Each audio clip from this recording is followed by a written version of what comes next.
everyone, আপোনালোক সকলোকে ৰিমা বিকাশ ক্ৰিয়েচনৰ অন্য এটা ভিডিঅ'লৈ স্বাগতম জনাইছো। আজিৰ ভিডিঅ'টোত আমি ডিসকাস কৰিম প্ৰি নাৰ্সাৰী বা প্ৰি স্কুল সিলেবাছৰ বিষয়ে। গতিকে যি সকল অভিভাৱকে ভিডিঅ'টো চাই আছে তেওঁলোকক কৈছো ভিডিঅ'টো স্কিপ নকৰাকৈ শেষলৈকে চাব আৰু আপোনালোকে উপকৃত হ'ব। লৰা ছোৱালী যেতিয়া ডাঙৰ হৈ আহিবলৈ ধৰে ক্ৰমান্বয়ে তেতিয়া সকলো মাক দেউতাকৰ এটাই চিন্তা হয় যে তাক স্কুলৰ কাৰণে ঘৰতে কিদৰে প্ৰিপাৰেচন কৰিম। নাইবা সিহঁতক আমি কিদৰে হেল্প কৰিব পাৰিম পঢ়া-শুনাৰ ক্ষেত্ৰত বা যিকোনো এক্টিভিটিছৰ ক্ষেত্ৰত। এই সকল ল'ৰা ছোৱালী আগতে এডমিশ্যন হৈ গৈছে আৰু সিহঁতে শিকিব পাৰিছে অনলাইন ক্লাছৰ যোগেদি সকলোখিনি কথা আয়ত্ত কৰিব পাৰিছে প্ৰি স্কুলৰ সিলেবাছখনৰ থকা গোটেইখিনি কথা। আৰু যি সকল ল'ৰা ছোৱালী এতিয়ালৈকে স্কুলত এডমিশ্যন হোৱা নাই বা স্কুলত গৈ পোৱা নাই দেখা নাই সিহঁতে স্কুল কি টিচাৰ্ছ কি এইবোৰ একো বুজি নাপায়। কোনো এতিয়ালৈকে স্কুলত এডমিশ্যন দিয়া নাই অহা মাহত দিম ডাইৰেক্ট নাৰ্সাৰী আৰু তাৰ প্ৰি নাৰ্সাৰী নিদিওঁ কাৰণ প্ৰি নাৰ্সাৰী শিক্ষাখিনি আমি ঘৰতে দিলোঁ হোমস্কুলিং কৰি তাৰ বহুতখিনি এতিয়া জানা হৈছে আৰু এই কাৰণে আমি ডাইৰেক্ট নাৰ্সাৰী এডমিশ্যন দি দিম। তুনুক যেতিয়া প্ৰি নাৰ্সাৰী দিব পৰা বয়স হৈ আছিল তেতিয়া লকডাউন হৈ আছিল সম্পূৰ্ণকৈ সেইবাবে দিয়া নহ'ল। এতিয়া ডাইৰেক্ট আমি নাৰ্সাৰীত দিয়াৰ কথা ভাবিছোঁ কি হয় দেখা যাব পিছত। প্ৰি নাৰ্সাৰী শিক্ষাখিনি আমি 2 বছৰ বয়সৰ পৰা দিব পাৰোঁ আৰম্ভ কৰিব পাৰোঁ আমি 2 বছৰ বয়সৰ পৰাই লাহে লাহে। এতিয়া আমাৰ ধুনুক প্ৰি নাৰ্সাৰীত যিখিনি কথা শিকায় সেইখিনি আমি ঘৰতে কেনেদৰে শিকাইছোঁ তাৰ ওপৰত ডিসকাস কৰিবলৈ গৈ আছোঁ। যিসকলে ভাবি আছে তেনেদৰে ঘৰতে পঢ়াম বুলি তেওঁলোকৰ যাতে সুবিধা হয় সেই বুলি ভাবি মই এই ভিডিঅ'টো আগবঢ়ালোঁ আপোনালোকৰ কাৰণে। তেন্তে ভিডিঅ'টো শেষলৈকে চাব।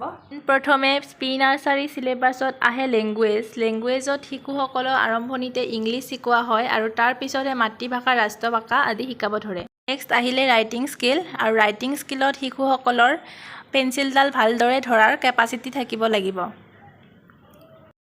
ইয়াৰ পাছত আহিলে টেচিং স্কিলত শিশুসকলে ষ্টেণ্ডিং আৰু স্লিপিং লাইন টেষ্ট কৰিব পাৰিব লাগিব। Left standing right standing line test কৰিব পাৰিব লাগিব। ইয়াৰ বাদেও লেফ্ট কাৰ্ভছ ৰাইট কাৰ্ভছ আৰু আপ কাৰ্ভছ এণ্ড ডাউন কাৰ্ভছ এনেকুৱা ধৰণৰ কিছুমান লাইনছ শিশুসকলে টেষ্ট কৰিব পাৰিব লাগিব। ইয়াৰ পিছত আহিব কেপিটেল লেটাৰ্ছ পুৰা A to Z লৈকে জানিব লাগিব। ইয়াৰ উপৰিও শিশুটিয়ে ডটৰ ওপৰত আঁকিব পাৰিব লাগিব। এয়া স্ক্ৰীনত দেখুওৱা ধৰণে এনেকুৱা ডটৰ ওপৰত শিশুটিয়ে আঁকিব পাৰিব লাগিব। এইবোৰ এলফাবেটৰ যিবোৰ অবজেক্ট আছে যেনে A for apple, B for ball এইবোৰ সম্পূৰ্ণকৈ ক'ব জানিব লাগিব। ইংলিছ লেংগুৱেজত নেক্সট আহিব চেণ্টেন্স ষ্ট্ৰাকচাৰ। ইয়াত শিশুটিয়ে সৰু সৰু ইংলিছ চেণ্টেন্সবোৰ ক'ব পাৰিব লাগিব।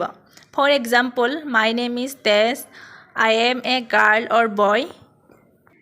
নেক্সট আহিলে ভকেবুলাৰী বিল্ডিঙত ল'ৰা ছোৱালীৰ ওচৰে পাজৰে থকা মানুহখিনিক কিদৰে সম্বোধন কৰিব লাগে, ফেমিলি কাক কয়, ঘৰ কাক কয়, aunty uncle mother father sister brother grandmother grandfather এইবোৰ বস্তু জানিব লাগিব। প্ৰি নাৰ্সাৰী সিলেবাছত নেক্সট আহিলে নাম্বাৰ্ছত প্ৰথমে 1 to 20 পুৰা কাউণ্টিং আহিব লাগিব আৰু ডটৰ ওপৰত ট্ৰেচিং কৰিব পাৰিব লাগিব। লগতে নাম্বাৰ্ছখিনি সুধিলে চিনি পাব লাগিব। বা গণনা কৰি কিমানটা হ'ল সেইটো ক'ব পাৰিব লাগিব। এইবোৰ সকলো নাম্বাৰ্ছৰ ভিতৰত আহিব। প্ৰি মেথছ কনচেপ্টত থাকে যিবোৰ হ'ল চেম ডিফাৰেণ্ট স্মল বিগ আৰু থাকে শ্বৰ্ট টল এইবোৰো শিশুটিয়ে ভালদৰে ক'ব পাৰিব লাগিব। এইবাৰ আহিলে শেপছ মানে জ্যামিতিক আকৃতিসমূহ যেনে ধৰক ট্ৰাইএংগল স্কুৱেৰ চাৰ্কল ৰেক্টাংগলছ আদিবোৰ এইবোৰ শিশুটিয়ে আইডেণ্টিফাইড কৰিব পাৰিব লাগিব মানে আঁকি দেখুৱালে ক'ব জানিব লাগিব। এইবাৰ আহিলে কালাৰ্ছসমূহৰ নাম জনাৰ লগতে মিলাব জানিব লাগিব। প্ৰি নাৰ্সাৰী সিলেবাছত এইবাৰ আহিব জেনেৰেল এৱাৰনেছত পোনপ্ৰথমে আহিব মাই সেল্ফ মানে শিশুটিয়ে নিজৰ বিষয়ে ক'ব জনা হ'ব লাগিব। যেনে ধৰক নাম বয়স জেণ্ডাৰ আৰু বডি পাৰ্টছসমূহৰ নাম ক'ব পাৰিব লাগিব। শিশুটিৰ পৰিয়ালত কোন কোন আছে, ঘৰ ক'ত, যদি স্কুলত গৈ আছে তেন্তে স্কুলখনৰ নাম এই সকলোবোৰ জেনেৰেল এৱাৰনেছৰ ভিতৰত পৰিব। জেনেৰেল এৱাৰনেছত এইবাৰ আহিলে ছিজন। এতিয়া ছিজনৰ নামসমূহ ক'ব পাৰিব লাগিব উইণ্টাৰ ছামাৰ স্প্ৰিং এইবোৰ। 3 আহিলে ট্ৰেন্সপৰ্টৰ নলেজখিনি থাকিব লাগিব যেনে এৰোপ্লেন ক'ত চলে, জাহাজ বা নাও ক'ত চলে, বাছ মটৰচাইকেল চাইকেল ইত্যাদিবোৰ ক'ত চলে সেইখিনি কথা জ্ঞান থাকিব লাগিব। নেক্সট আহিলে ফ্ৰুইটছ কমন ফ্ৰুইটছবোৰৰ নাম জানি থোৱাটো খুবেই প্ৰয়োজন যেনে ঘৰলৈ অনা এপল বানানা অৰেঞ্জ গ্ৰেপছ মেংগ' এইবোৰৰ নামবোৰ জানি থোৱাটো প্ৰয়োজনীয় ঠিক তেনেদৰে ভেজিটেবলছৰ নামো জনাটো জৰুৰী হয়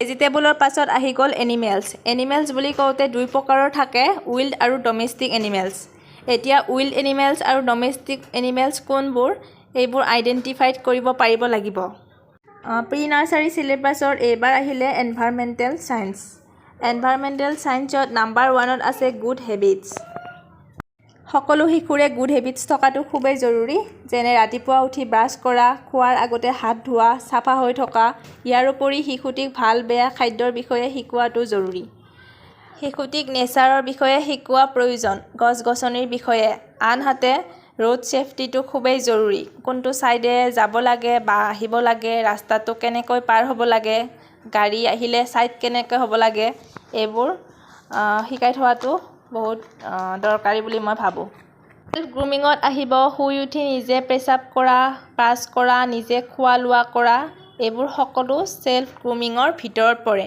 ইয়াৰ উপৰি ডাষ্টবিন ইউজৰ বিষয়ে জানিব লাগে কিবা খোৱাৰ পিছত পেকেট বা ৰৈ যোৱা আৱৰ্জনাবোৰ যে য'তে ত'তে পেলাই নিদিয়ে ডাষ্টবিনতহে পেলাব লাগে সেইটো হিয়তো নলেজ দিয়াটো খুবেই জৰুৰী আৰু কিছুমান বেসিক মেনাৰ ৱৰ্ডছ থাকে যেনে সৰি ইউজ কোড হয় থ্যাংক ইউ কোড ইউজ হয় বা প্লিজ টু কোড ইউজ হয় এইবোৰ শিকাব লাগে সকলোবোৰ এনভাইৰনমেণ্টেল সায়েন্সৰ ভিতৰতে পৰে প্ৰি নাৰ্চাৰী চিলেবাছত নেক্সট আহিলে আদাৰ এক্টিভিটিজ যেনে ফাৰ্ষ্ট আহিলে ষ্টৰি টেলিং আপুনি সিহঁতক সাধু ক'বলৈ শিকাওক নাইবা আপুনি সাধুকৈ শুনাওক আহিলে craft and card activities colouring পেপাৰৰ সহায়ত বিভিন্ন ধৰণৰ ক্ৰাফ্টবোৰ ডিজাইনবোৰ দিব পাৰে বা আপুনি বনাই দেখুৱাব পাৰে সিহঁতক 3 নম্বৰতে আহিলে ৰাইমছ গাবলৈ শিকাওক অংগী ভংগীৰে আহিলে ফায়াৰ ফ্ৰী কুকিং খেলি ৰন্ধা বঢ়া কৰিব পাৰে এইবোৰ বেছি ছোৱালীৰ কাম